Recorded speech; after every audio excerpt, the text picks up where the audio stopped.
आम जनता का पेट भरने वाले किसान इस समय परेशान हो रही है। उद्धव ठाकरे ने कहा कि महायुति किसानों का मजाक उड़ा रही है। महायुति सरकार द्वारा कहा जा रहा है कि जून तक किसानों का कर्ज माफ होगा। अगर अगले साल जून में किसानों का कर्ज माफ होगा तो पहले से ही कर्ज का पहाड़ ढो रहे किसानों को कैसे काम करने मिलेगा, कैसे वे किस्त चुका पाएंगे। उनके ऊपर इस समय लोन का पूरा भार है। लोगों के पास जमीन नहीं बची है क्योंकि पूरी जमीन बारिश में खराब हो चुकी है, फसल खराब हो चुकी है। आखिर कैसे किसान अपने आप को बचाएगा, कैसे वे अगले साल के लिए खुद को तैयार करेगा। उद्धव ठाकरे ने कहा कि राज्य सरकार किसानों के साथ मजाक कर रही है और किसानों की परेशानियां अनदेखी कर रही है। उद्धव ठाकरे ने साफ कह दिया कि जब हम सरकार में थे तो हमने बिना कुछ सोचे समझे सीधे 2 लाख रुपए तक का कर्ज माफ कर दिया था।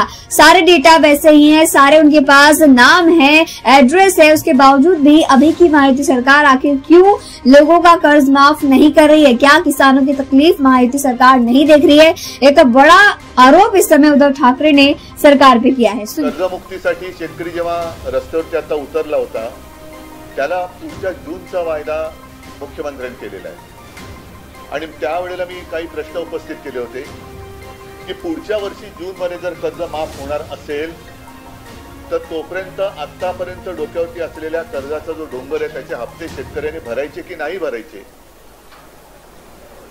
आता जो रब्बीचा हंगाम येतोय त्याच्यासाठी नवीन कर्ज कसं मिळणार, कारण जमीनच गेलेली आहे वाहून। मग ते कर्ज मिळाल्यानंतर त्याचे सुद्धा हप्ते भरायचे की नाही भरायचे।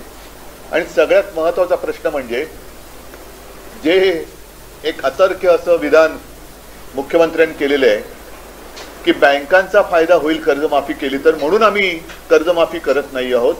मग आता जर का कर्जमाफी केली तर बँकांचा फायदा होणार आणि जून मध्ये केली तर तो फायदा होणार नाही। हे कोणतं कसं काय गणित, कारण त्यांचं अर्थशास्त्र हे चांगलं आहे असं त्यांना वाटतं, तर त्यांनी त्याचा एक खुलासा केला पाहिजे। माझं तर स्पष्ट मत आहे, मी मुख्यमंत्री झाल्यानंतर माझं पहिलं अधिवेशन हिवाळी अधिवेशन आणि एकच अधिवेशन मी मुख्यमंत्री म्हणून झालो होतं नागपूरला।